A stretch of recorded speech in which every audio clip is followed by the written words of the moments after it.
it! Get into it! Get into it! Yes! We're back! Hi, lovelies. We are back with another installment of Storytime with Chris. As I always say, you don't have to watch these videos when they go live.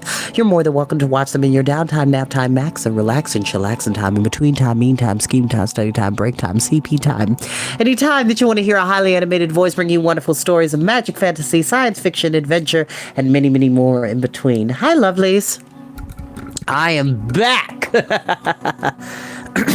Here's Johnny. No, I'm just kidding. Or in Gargoyle's case, here's Jack, who's one of my favorite characters from the Disney animated series Gargoyles. Kids, if you don't know what Gargoyles is, you have Disney Plus. If you do have it, go watch Gargoyles. It was an amazing 90s action cartoon, and it was dark, and it was cool, and it was very 90s, very edgy, very cool, very fantasy, sci-fi fusion, and inspired. Sorry. Go check out Gargoyles. Also, I'm super excited this week. By the way, I want to say I had an amazing birthday. I was off from the 1st to the 5th, and thankfully I was able to do a lot of what I wanted to do to celebrate my birthday. So for everybody that sent me happy birthday and many happy returns of the day, I love you very, very much, and thank you so much for your kindness. My life is made special because you all are in it. Thank you. Thank you very much. Now, we're back with The Dark is Rising. We're getting close to the end of this book. I did tell you last time, I thought it was 3 parts of the last book. There are 4. It's like a 4-act play. So we're only in the end part of part 3. We have one more chapter after the one we're reading in part 3, and then we should be good. So we're back because now that the Mari Luvid, the undead skeleton horse that was trying to keep Bran and Will from going towards the castle to collect the crystal sword Erias, has been defeated by a hawthorn bush, no less. Now we're about to get into the next chapter because we've come into the Lost Land. We've explored the city and the library within it, the rose garden within it. And now we've entered the country, and now we're traversing the country to get to the castle, to then get to the glass tower, to then get to the king and the crystal sword. But also I want to say there's some amazing movies coming out this week, and one of them is Tron Ares. I'm a huge Tron fan. Okay, so I'm going to be on my soapbox for just a little bit because I haven't seen y'all in a week. So kids, if you, like I said, if you have Disney Plus, I would highly recommend, though it is from 1982, go watch the original Tron movie. It's actually really cool in 4K. Then go watch Tron Legacy, and then Tron Ares comes out this week on the 10th. I'm trying to get a friend of mine to go see it with me on Thursday night because I've been wanting to see this third movie. Jared Leto, who is one of my favorite actors, who is an Oscar winner. Yes, he did the Morbius movie, and we don't need to talk about that, which Morbius is one of my favorite Spider-Man anti-villains, but anti-heroes, excuse me. And that movie did not do well. Anyway, though, go see Tron. It's just an amazing, like, to me, before Disney got the rights to Star Wars, it was Disney's Star Wars equivalent, in my opinion, because it is a world set within the digital world. It's set inside the world of computers, ones and zeros, programs, and so on. But this third movie is really tackling the discussion of AI, which is not something that's new, but it is relevant to what's happening now, because let's be very clear, the discussion of AI gaining sentience has already been discussed in Terminator and The Matrix. Those are movies you will watch when you're much older, but still, those movies are fantastic. And fun fact, Terminator and The Matrix is created by a black artist. They were books before they were movies that were later bought the rights by the Wachowskis and so on and so forth, and James Cameron did the Terminator films. Yes, I'm getting that right. Wait, was it James Cameron? I'm pretty sure it was James Cameron. Anyway, Tron is an amazing franchise. There's also some animated series of Tron that are available to watch if you don't want to sit through the movies. But I highly recommend watching the movies. They're just stunning to look at. The concept of a whole entire universe inside of a computer is just novel idea to me, and it just looks like a lot of fun. And it looks like in this third movie that the programs are coming to the real world. It's going to be really interesting. I'm very excited to see. I just hope a lot of the characters from the previous two movies are going to cameo or show up in this third movie. They haven't said so, but I'm pretty confident we're going to see some characters from the previous movie. So yes, go and watch Tron. If you've done all your homework, if you've done all your chores, and if mom and dad are cool with that, get some popcorn, order pizza, go watch Tron. It's going to be a great time. Anyway, I'm going to try to get a Tron themed t-shirt if they have any, which they could. Excuse me, my throat is a little dry. All right. Got you. Chapter 14. Kehr weiter. Though they tried, they never found the road again. There was no sign anywhere of the golden horses. Panic had taken them far away, so Will and Bran turned their faces towards the shining tower and tramped over the rough, reedy grass of the pasture land, through clumps of gorse on the firm ground and soggy patches of moss on lower land where the water still lay. All the lost land was low, a coastal plain, with the sweep of Cardigan Bay at their left hand and the mountains rising hazily purple-brown far inland to the right. Somewhere ahead, Will realized the river Dufai must run towards a mouth considerably further out to sea than the one he had known before. It was as though all the coast of their own time had been given an extra half-mile stretch on its seaward side. Or rather, he said aloud, given back the land it lost. Bran looked at him with a half-smile of understanding. Except that it hasn't been lost yet, has it? He said, because we've gone back in time.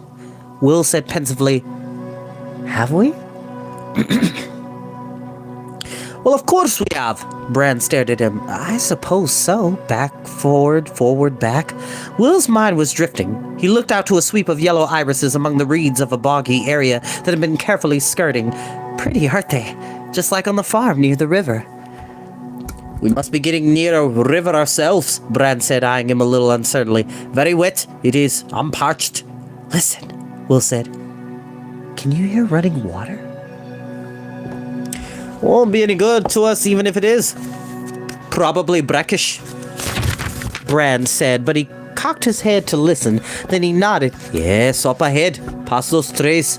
They went on. The bright tower loomed higher now. Though almost obscured by trees, they could see that it was topped by a banded dome of crystal and gold, exactly like the dome of the king's palace in the city. There was even an identical golden arrow at the very top pointing out at the sea. Then they were among a group of shrubbery willow trees, with the sound of water growing, and suddenly they came upon a reed-filled stream, moving curiously fast for water on such flat land, curving round to meet them. It seemed to flow from the direction of the city out to join the river Duvi on its way to the sea. The water looked clear and cool.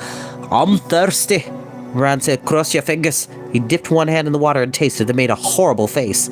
Will groaned in disappointment. Salt? No, Bran said, expressionless. It's perfectly good. He dodged Will's grinning lunge, and they both stretched out on the grassy riverbank and drank thirstily, splashing their hot faces until their hair was wet and dripping. In a gentle patch of water on the lee side of a rock, Will caught sight of Bran's reflection and was held by it.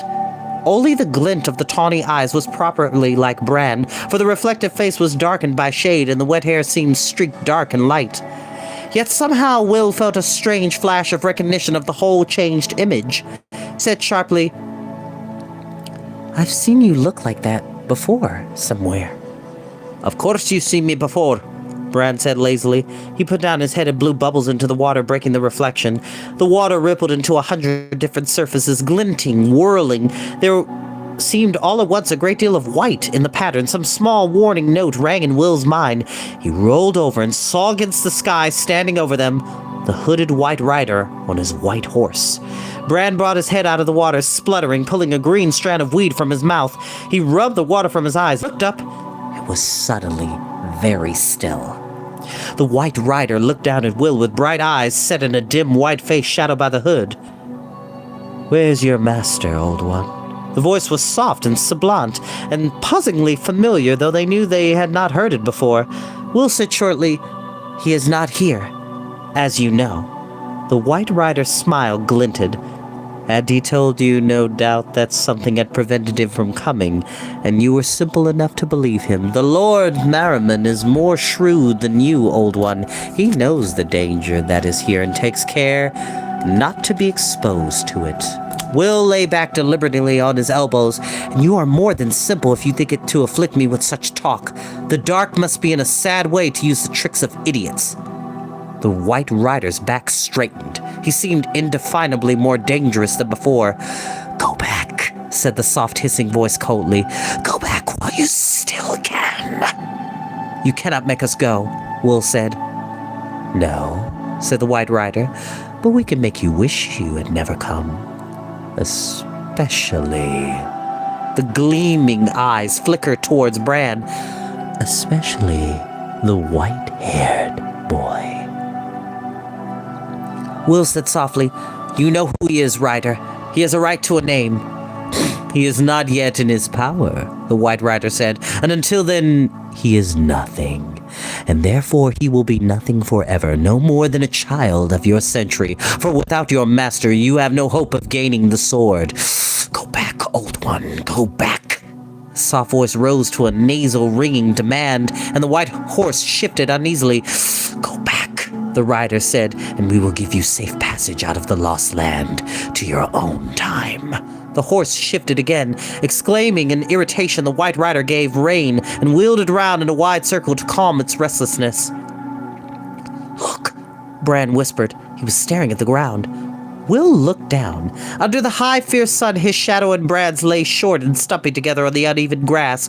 But as the White Rider and his horse curved back towards them, the grass beneath the four hooves lay bright and unshaded. "Ah, yes," Will said softly, "the dark casts no shadow." The White Rider said clear and confident, "You will go back." Will stood up. "We will not go back, Rider. We have come for the sword. The sword is neither for us nor for you. We shall let you go in safely, and the sword will stay with its maker."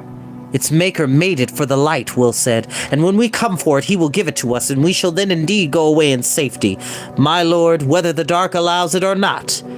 The lord in the white cloak looked down at him, his womanish mouth relaxed into a strange, unnerving sneer of relief. "If that is what you expect from the land," he said, "then you are such fools that we have nothing to fear from you." And without another word, he turned his horse's head and trotted away beside the curving river and out of sight behind the trees. There was a silence.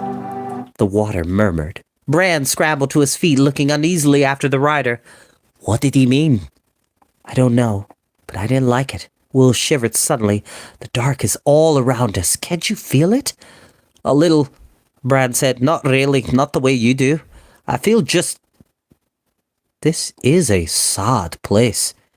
"Home of a sad king." Will looked around. "Should we follow the river?" "Looks like it." They could see the dome and the golden pointing arrow of the castle reaching up out of the trees, past the curve round which the river disappeared. The river bank was grassy. There was no path, but no trees or bushes grew out to impede their way. The river itself remained narrow, perhaps 20 feet across, but its bed between the coarse grass of the banks grew broader and broader, a shining expanse of sand. It was clear, golden sand now, without the murkiness of mud. "Tide's low," Bran said, seeing Will look at it. "Like the Duvy. The sand will be covered when the tide starts coming in, and the river will grow twice its size. It's beginning to already. Look!" He pointed. Will saw the water eddying in the river as the direction of its flow began to change. The main stream in the center still flowed out to the sea, but at either side the tidal flow from the sea came creeping in. "Couldn't drink from it now," Bran said. "Too salt." The river broadened as they walked further, and the incoming tide grew more powerful. On the further bank, the trees were smaller and more sparse. They had an occasional glimpse of the broad estuary beyond the shrub, and pasture, and the mountains rising far back. Then all at once they saw a square brown sail, and foaming towards them on the tidal current came a boat. Its sail bellied out at right angles to the mast between two sturdy wooden yards. Almost at once these clattered to the deck, and the sail came down. The boat swung towards the bank beside them. Will peered in astonishment at the figure furling the sail. "It's Gwion!" Gwion, lean and black-clad, leapt up nimbly into the bow with the line and jumped ashore as the boat nudged the bank. He glanced at Will and Bran, his familiar smile breaking above the neat gray beard, then called something in Welsh over his shoulder to the boat. A chunky man with black hair and a red-brown face stood there in the long tiller behind the single stubby mast. It was a broad-beam boat, not unlike a ship's lifeboat. The man called back to Gwion. Will looked inquiringly at Bran. "About mooring the boat," Bran said, "and catching the tide. Though I tafla ri raft niach ime," he said suddenly to Gwion, reaching for a second line, throwing from the boat. And I never said I knew Welsh. I'm trying my best to pronounce these phrases, so forgive me for my mispronunciation. And together they moored her fore and aft to a pair of trees. That's a really good short story. I'll have to read that for the teenagers. The Fore and Aft is a story technically by Rudyard Kipling. It's an amazing story about two soldiers who were musicians in the army, a drummer and a flute player. It's just a great story. We'll talk about it another time. Swaying in the river as the tide washed by. "Well done to be safe here," Gwion said, a hand pressing each on the shoulder. "Now then, come on." He set off at once along the riverbank at a smart pace. Will followed. He felt as though a great knot of tension had been loosed between his shoulder blades. Explain, said Bran, lengthening his stride to keep up. "How did you get here? Why the boat? How did you know where to find us and when?" Gwion smiled at him. "When you are in your full power, Bran Davis of Clwyd, you will be confident as Will here and not bother to ask such questions. I am simply here because you will need me, and thus I break the law of the Lost Land, which is to have no dealing with either light or dark when they are in conflict. So as I shall go on breaking that law, I have no doubt until the tail end of time." Gently now, his voice dropped and he slowed his pace, stretching both arms sideways to hold them back. They had come to an end of the scattering of wide curved oak and pine that fringed this edge of the river. Before them now was the castle of the Lost Land, a shining tower rising over a circle of tall trees. Gwion was suddenly sober. He dropped his arms and stood for a moment as if he had forgotten Will, Bran himself, and everything except the sight of the lonely, glittering tower there before him. "Care Vidar," he said softly, almost whispering. "As beautiful as it has always been, and my great grieving king shut away inside, never seeing its beauty, with indeed no one at all in all the Lost Land able to see its beauty except the Lords of the Dark." Will looked around restlessly, and they are everywhere, and yet not to be seen. "Everywhere," Gwion said, "among the guardian trees, but they cannot harm the trees, just as they cannot touch the king or his castle." The great trees grew round the tower in an irregular circle, lapping it with their leaves and branches. It rose from them like an island from a green sea. "7 trees," the lady said, Bran to Will. "7 trees, just as the 7 sleepers woke from Luin Milgil, once before our eyes to ride away into tomorrow." The tawny eyes were glittering in his pale face. He stared all around, unafraid, as if in challenge, caught up for a moment in a feverish confidence Will had not seen before. Will said slowly, "But there were 6 sleepers." "7 there would be," Bran said, "7 at the end, and not then sleepers by name, but riders, like the Lords of the Dark." "Here is the first tree," Gwion said. His voice was all without expression, but Will felt he was deliberately turning the talk aside. Facing them close to the river was a crowded clump of slender trunks, green-barked with broad, round, dancing leaves. "Where ver guer Gwen, I want to say Gwenir, Gwernin, but the W in Welsh is the V sound.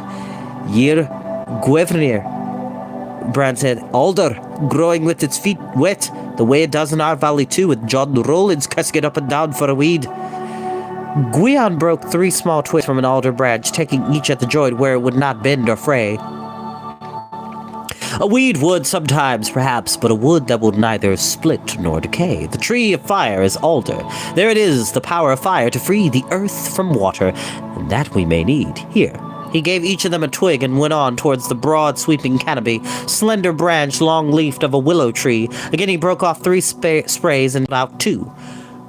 Willow, the enchanter's tree, Will said, his mind flickering a long way back to a certain ancient book shown by Merriman when he was learning how to use the gifts of the old one, the Book of Gramarye.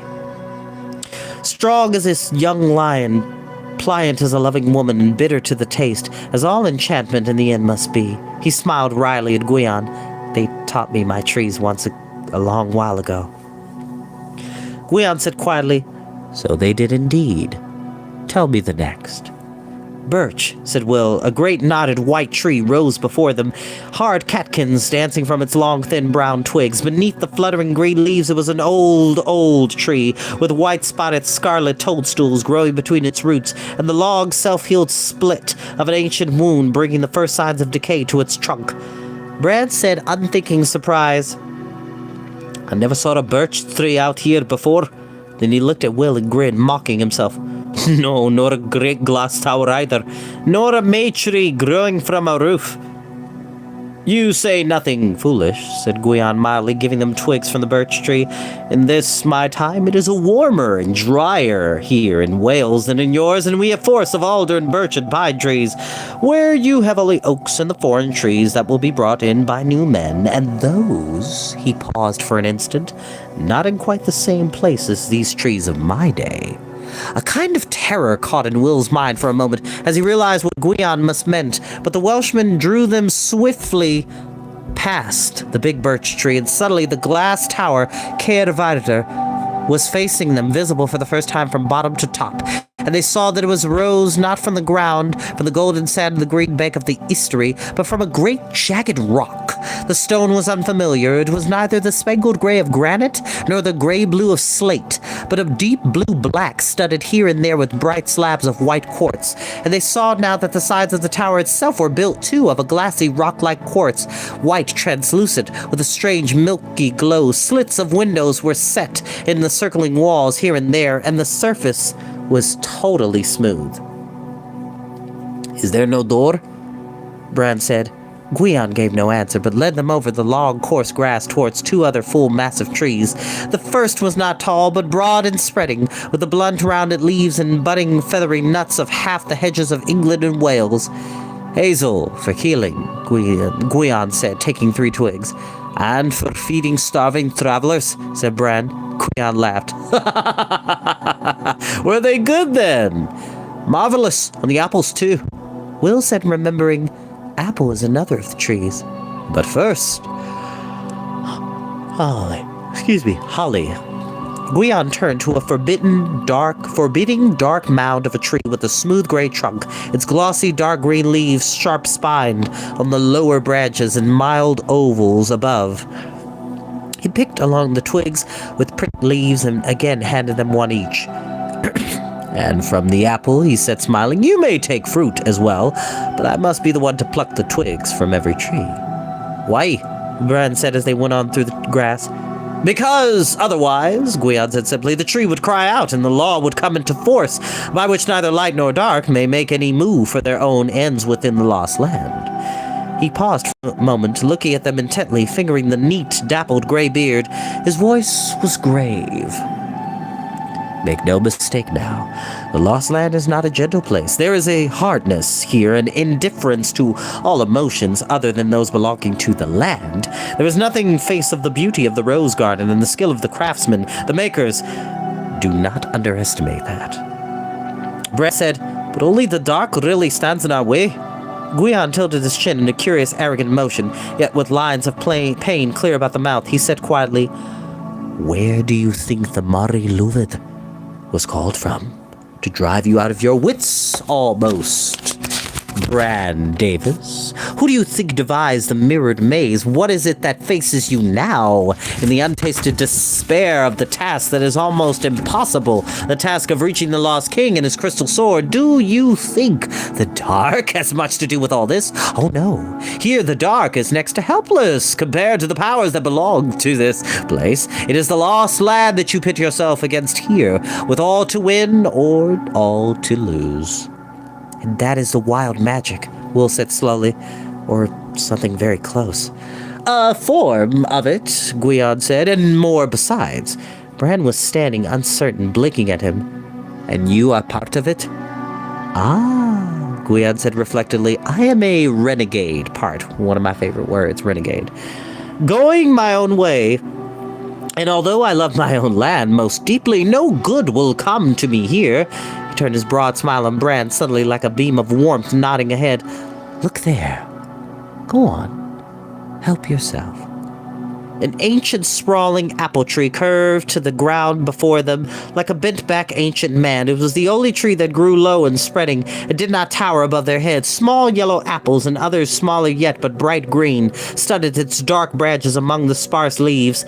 Bran stared. "Last year's apples as well as this year's?" He pulled off a yellow apple and bit into its juicy hardness. Guion chuckled. "2 years they hang there sometimes. This is a pippin from a long time before your own, remember? There are many things in your own land that were not dreamed of, except by old ones, in this age when the land was lost. But equally, there were once other remarkable things that have vanished forever, lost with the land." Will said gently, "Forever?" He picked up a yellow apple and held it, his eyes smiling at Guion.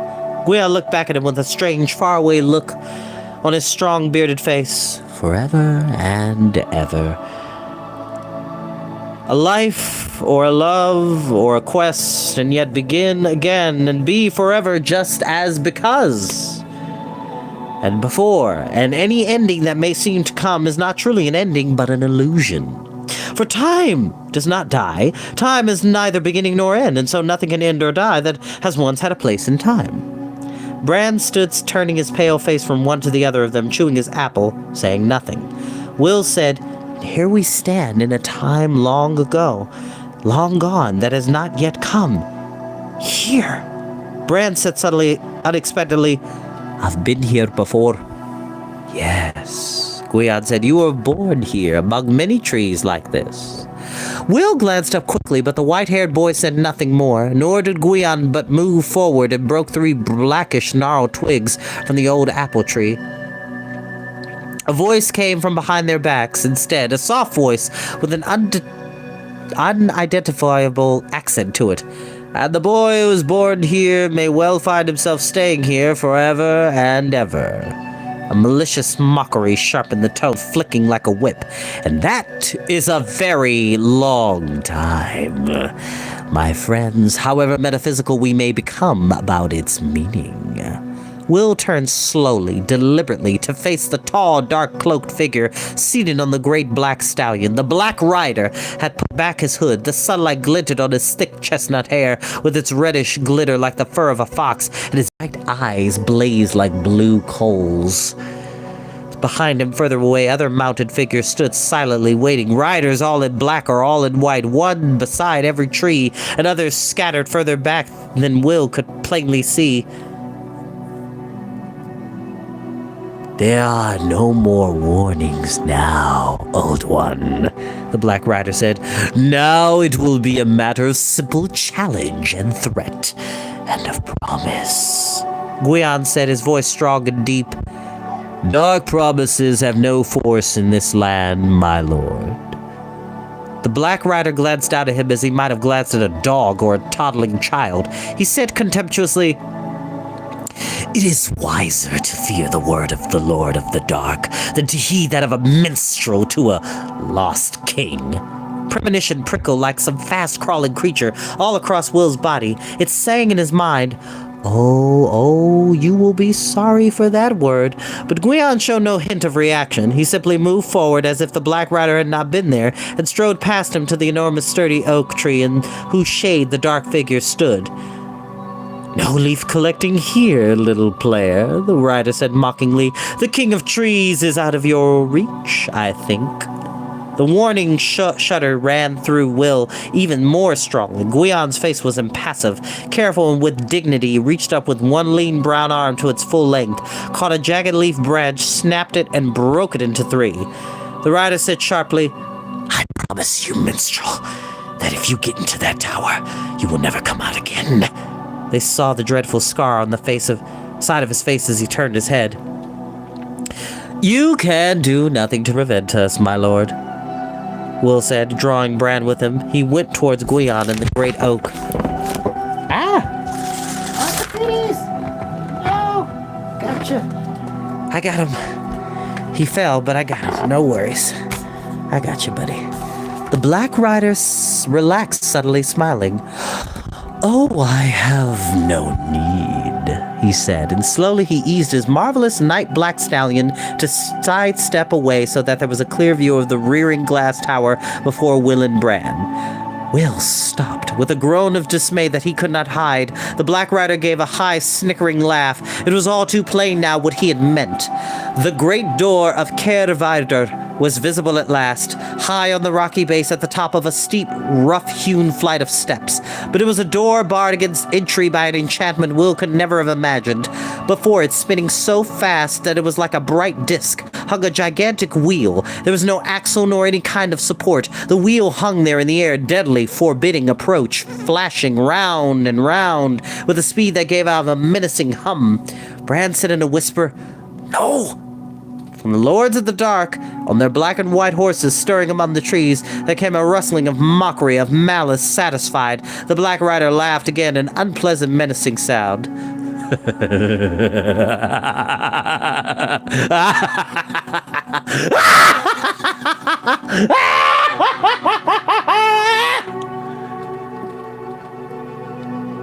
Swinging round in hopeless confusion, Will caught Guion's bright eyes gazing at him, holding him, gleaming over the strong face of the strange dark stripe of its gray beard, saying, I must tell you, but I cannot tell you.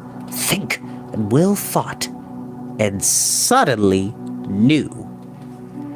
Seizing Bran by the arm, he broke into a run and rushed up the steps of the great rock on which the tower stood, away from the mocking dark, until he was on the top step, so close to the whirling wheel that it seemed likely to cut him in half. The humming shriek of its spinning filled their minds. Guion was behind them, white teeth flashing in eager delight. Will bent to Bran's baffled, anxious face and said in his ear, And what last thing did the lady say? He saw relief break like a wave and heard the words choke out. Only the horn can stop the wheel. And Will reached to his belt, took the little gleaming hunting horn that hung there. He paused, drew in a deep breath, put back his head, and blew a single long, clear note, high and lovely, singing out like a harmonic over the terrible hum of the spinning sharp wheel. And the wheel spun down at once to a halt, as if an immense force was stopping it. Excuse me, while a long, howling shriek of rage rose from the riders of the dark below. Will and Bran had an instant to see that the wheel had 4 spokes, quartering the circle, before Guion was urging the 2 of them in turn through the nearest quarter and slipping through after them. Guion pressed the bunch of 7 twigs that he held into Will's hand, and without looking at him, Will knew now what to do. Seizing the twigs from Bran's hand, too, so that he held all 3 bunches together, he reached out urgently through the spokes of the wheel, where a surge of darkness and fury and menace was streaming towards them up the steps to the tower. With all the force he could manage, he flung the twigs out into the dark. An immense force, like a soundless explosion, swept outwards from the tower, and the great wheel began to spin again.